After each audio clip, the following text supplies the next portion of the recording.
Be sure to read and follow the safety guidelines to protect your computer from potential damage and ensure your personal safety.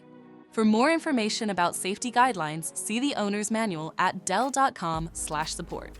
Before you begin, turn off the computer and disconnect all the attached peripherals. To remove the battery, loosen the 4 screws on the sides of the base cover. Remove the 2 screws at the rear of the base cover and pry the cover off the system to remove it. Find and unplug the battery cable. Identify the battery and remove the 6 screws. Lift the battery out of the system and remove the piece of tape. Flip the battery over and disconnect the cables.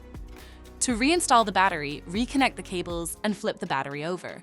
Reattach the piece of tape and place the battery back in the system. Tighten the 6 screws to secure it.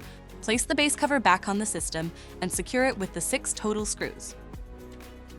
For more information about your Dell system, visit dell.com/support.